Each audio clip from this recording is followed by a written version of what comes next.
Hoy hablamos de éxito, de propósito y de cómo las crisis pueden ser nuestra mejor oportunidad. El doctor Aguirre nos recordó que el éxito sin propósito es vacío, que el talento sin humildad es peligrosísimo y que si no sabemos para qué fuimos diseñados, estamos corriendo sin rumbo. Ahora la pregunta es, ¿qué vas a hacer con esto? Si este episodio te dejó pensando, compártelo con alguien que lo necesite. Y si todavía no te suscribes a Líderes Ocultos, ¿qué estás esperando? Nos vemos en el siguiente capítulo. Abrazo, mi líderes.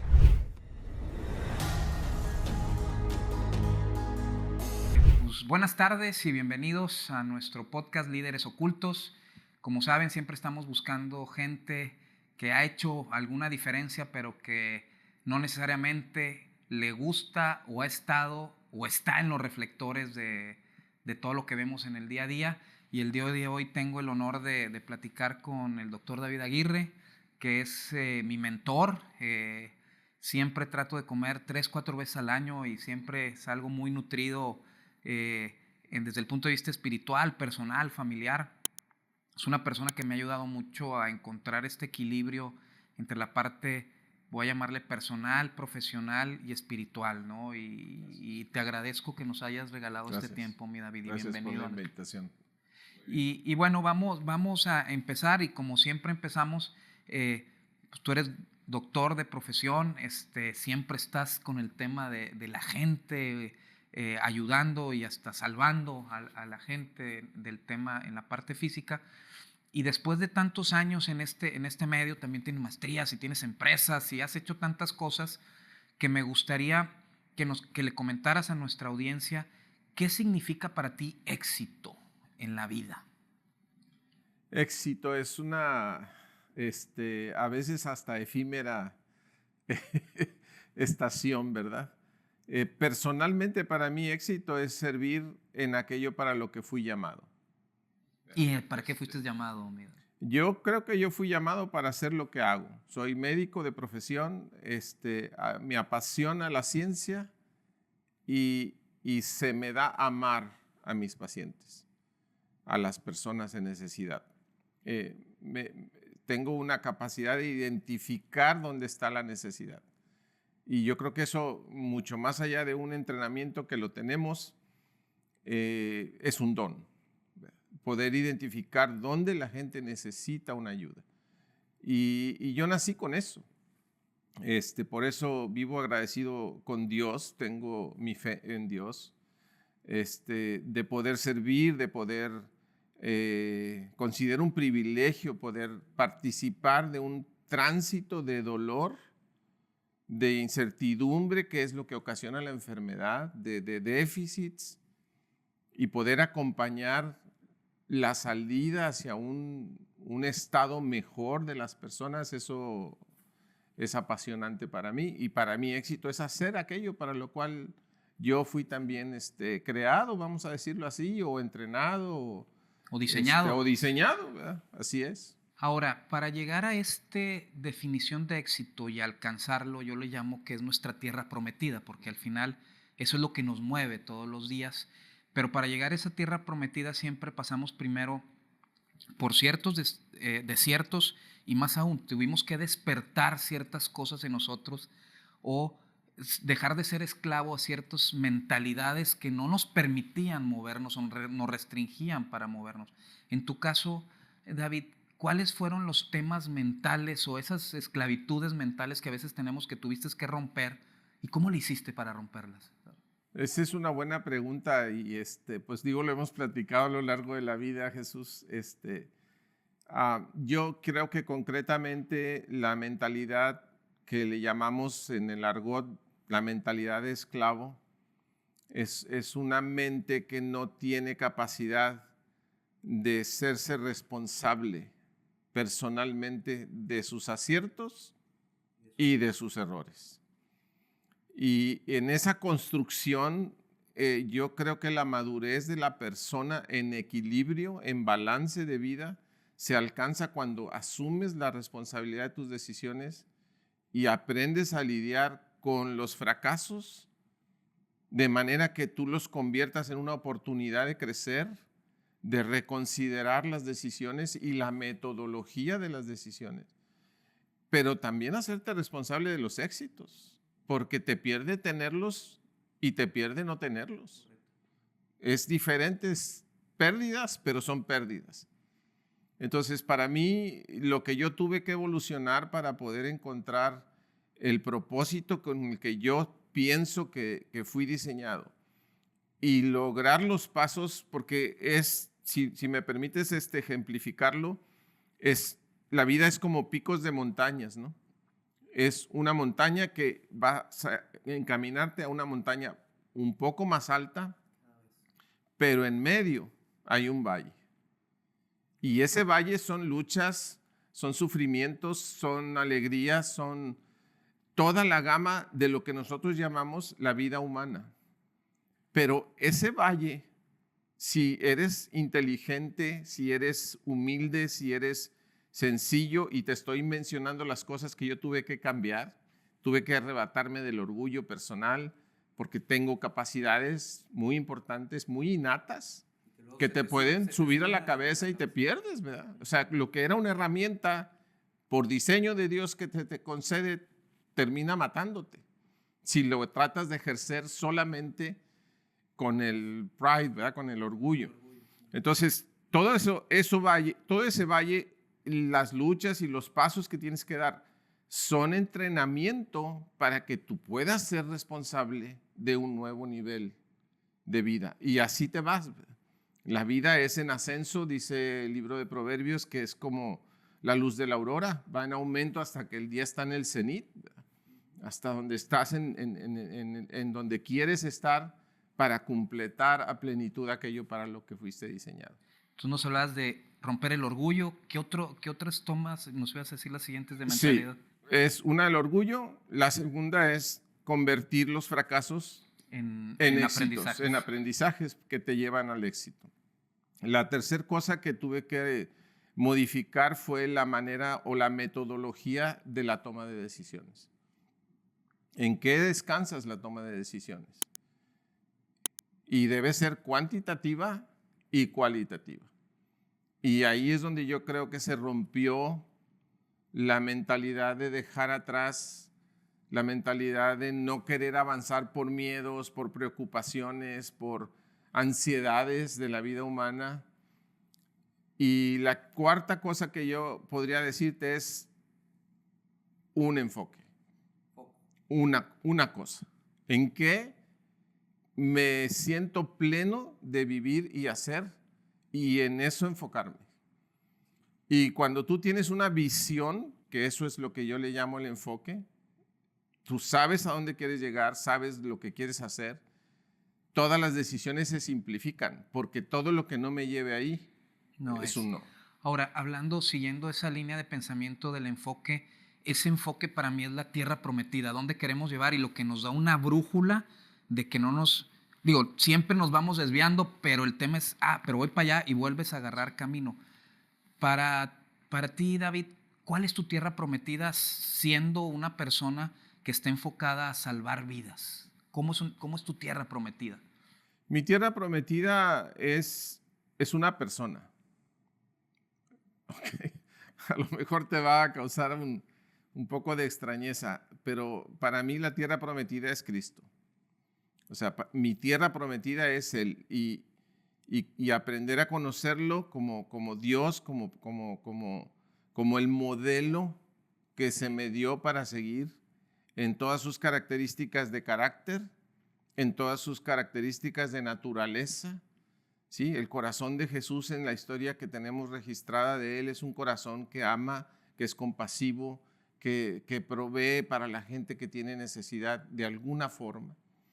Entonces yo, por ejemplo, a lo largo de mi vida he tenido momentos donde acompaño el dolor, donde acompaño la muerte, porque ocurre, somos humanos, pero donde acompaño el éxito, donde pude evitar una muerte, donde pude aportar con todo un equipo multidisciplinario que tenemos, un tránsito de una persona en dolor hacia menos dolor, o como decimos, ¿no? Yo si lo puedo curar, lo curo. Si no, tengo que tratar de encontrar quién puede curarlo. Si no hay cura para el tema, saciar la espiritualidad, y saciar la parte física o emocional de la persona. Te pongo un ejemplo, hace un poco de tiempo me tocó el privilegio de atender a una persona que llegó muy tardíamente conmigo, muy tardíamente, tenía un cáncer muy avanzado y la habían entretenido con una serie de ideas y de diagnósticos que no estaban asertivos. Entonces, cuando llega con nosotros, la atendemos, la metemos al hospital, hacemos estudios, descubrimos la situación. Y yo siempre oro por mis pacientes, me meto con Dios a ver cuál es su propósito y peleo en el mundo espiritual porque salga sana o recuperada, ¿no? Y platicando en mi oración con Dios, me dice Dios, es su tiempo. No vas a poder alcanzar a salvar su cuerpo, llega tarde, pero puedes salvar su eternidad. Y el día siguiente en que yo hice mi oración y me reveló eso el Espíritu, yo fui con esta persona y le dije, mira, oré anoche por ti y este es el escenario. ¿Qué te parece si trabajamos tu eternidad? Y ahí mismo ella empezó a sanar su pasado, a dar perdón, a recibir perdón. Y 24 horas después se fue, pero se fue con una paz, se fue con una eternidad asegurada. Ese tipo de cosas son un honor poderlas experimentar, ¿verdad? Fíjate, bien interesante, porque al final a veces confundimos nuestra espiritualidad con religión, ¿no? Y el tema es cómo lo podemos aplicar día a día. Y como tú dices, el ejemplo de Cristo es cómo amamos a los demás y cómo Él nos amó y cómo nosotros podemos ser instrumentos de amor, porque nunca vamos a amar como Él, pero somos instrumentos de amor en diferentes situaciones de nuestra vida. Pero siempre hay un momento oscuro, yo le llamo nuestros desiertos, donde cuestionamos hasta si el amor existe, ¿no? Y nos encontramos en esas etapas oscuras que yo le llamo a veces nuestros desiertos, donde somos tentados por mil cosas que hay aquí, desde temas materiales, desde drogas, desde alcohol. ¿Nos podrías compartir tus uno o dos desiertos y qué aprendiste? Porque no, en los desiertos yo creo que uno sale fortalecido de los desiertos y aprende algo, como nos lo comentaste. Un desierto que quieras compartirnos y cómo lo hiciste para salir y cómo te llevó a esta tierra prometida, mi David. Sí, uno de mis desiertos más críticos fue cuando yo estoy haciendo la primera parte de una de mis especialidades médicas. Era un orgullo terrible por llevar el primer promedio en todo el estado. La forma de aprender me era tan simple que no había quien pudiera presentarme algún tipo de competencia. Yo estaba recién salido de la escuela y a lo mejor entre la edad, entre la capacidad que yo te comentaba hace un momento, ¿no? Son capacidades naturales, pero tú las consideras tuyas hasta que no te das cuenta que no son tuyas, que te fueron otorgadas con un propósito. Entonces yo tuve que morir al ego y reconocer que esas habilidades eran dadas por Dios con un propósito de servir, no con un propósito de creerte la última cerveza del estadio. Sí. O la última coca en el desierto, si ya vamos a hablar de sed. De sed. Pero fue un proceso donde yo tuve que reconocer que no era el centro estar endiosado en un conocimiento. ¿Verdad? ¿Y cómo me di cuenta? Porque llegas a un tope donde el conocimiento, por muy alto que es, ya no da más. Y entonces empecé a reconocer que hay otra dimensión más alta, otra dimensión más, preciada o más plenitud cuando tú te das cuenta que tienes un don y agradeces a Dios porque te lo dio y lo rindes a Dios para que lo use. Entonces ya no estás con un corazón lleno de orgullo, sino con un corazón lleno de agradecimiento, lleno de gratitud. porque es un privilegio poder servir en la rama que te toque, como empresario, como papá, como esposo, como un civil en la sociedad, que tú puedes ser un ejemplo más que con las palabras o como habíamos platicado ahorita antes de la entrevista, más que estar en los reflectores de uno a uno. Pero esos cambios que logras de uno a uno transforman más permanentemente que aquellos que solamente por un flachazo pueden ser testigos de lo que escuchan. Muy interesante. Oye, David, siempre platico con muchos empresarios, con muchos dueños, directores, y siempre hay este conflicto de decir, oye, es que si oramos en la empresa, pues me van a tachar de religioso, y empezamos a confundir el tema de espiritualidad con religiosidad, y se ha creado como una barrera. Y yo siempre he dicho que la espiritualidad se puede vivir dentro de tus negocios, dentro de tu profesión. Tú que pues eres médico, doctor y es al final una empresa tu práctica, pero también has hecho más negocios. ¿Qué consejos nos puedes dar o les puedes dar a los empresarios y directores de cómo sí pueden vivir una espiritualidad en sus negocios sin que se vea como un tema religioso o tabú?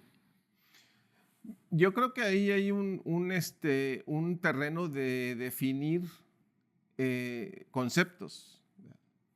Una cosa es la religión. Desde el punto de vista filosófico, la religión es la búsqueda del hombre por Dios. O sea, busca un Dios. Una relación con Dios, correcto. Pero la Biblia es exactamente lo opuesto. Dios llega al hombre. Él nos busca, no nosotros lo buscamos. Y esa es la espiritualidad, la espiritualidad en el sentido de buscar a Dios, ¿verdad? Dejar que Dios te encuentre y hacer las paces con Él. Eso es algo personal, pero como es tu persona y cuando Él empieza cuando tú empiezas a tener una relación con Él, Él empieza a tener una relación contigo, Dios, palpable, vibrante, una relación vívida del día al día, desde lo sencillo de que te paras en la mañana y dices, ah, caray, nací de nuevo otro día, viví otro día, gracias por poder respirar, gracias porque tengo techo, gracias por, etcétera, ¿no? Ya desde ahí estás haciendo una conexión con tu Creador y dedicas tu día a que lo que tú puedas hacer que a Él le agrade el corazón. Eso es vivir tu espiritualidad con Dios. Ahora, no confundamos también que hay una espiritualidad que no te busca, que no te lleva a Dios. Te lleva al centro del humanismo, al homocéntrico. Que vuelve a ser un tema y vuelve a ser un tema de ego. Velado, pero vuelve a ser un tema de ego. Pero la espiritualidad, en cuanto a expresión de relación con Dios, tú necesitas vivirlo con Él y eso se va a permear. Eso va a quitarle el tabú, como le llamas, o va a quitarle el miedo de decir, oye, tengo un problema en esta situación de negocio, vamos a orar. ¿Qué les parece si oramos? O sea, así nos pasaba a nosotros. Yo tuve una empresa de farmacéuticos en el sur de Texas y por 4 o 5 años estuvimos trabajando.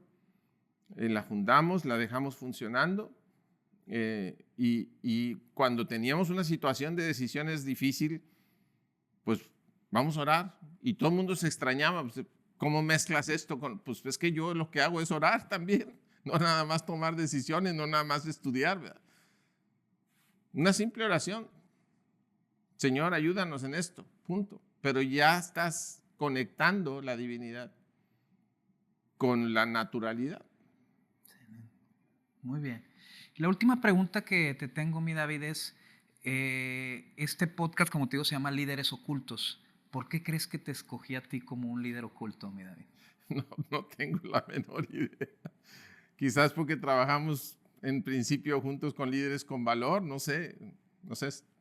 No, yo siempre me gusta cerrar respondiendo esa pregunta.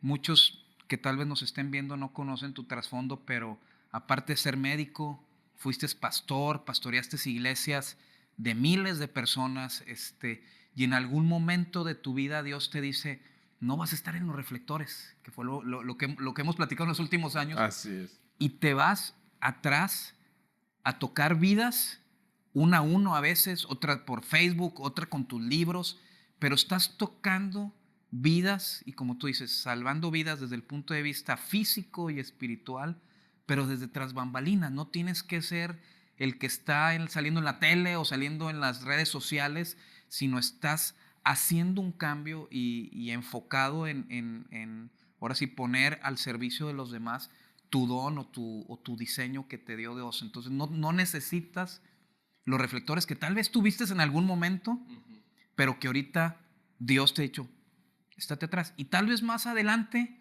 te vuelva a poner en los reflectores. No sabemos. No sabemos. Pero ahorita estás en esa posición y no porque estés en esa posición dejaste de seguir tocando gente y, como tú dices, sirviendo a los demás. Y por eso para mí tú eres un líder oculto que vale la pena que nuestra audiencia conozca y sepa lo que has hecho. Y pues te agradecemos mucho, mi David, y les agradecemos a todos los que estuvieron viendo este podcast. Ya saben, nos pueden ver en YouTube, Líderes Ocultos, y aquí seguimos. Abrazo, mis líderes.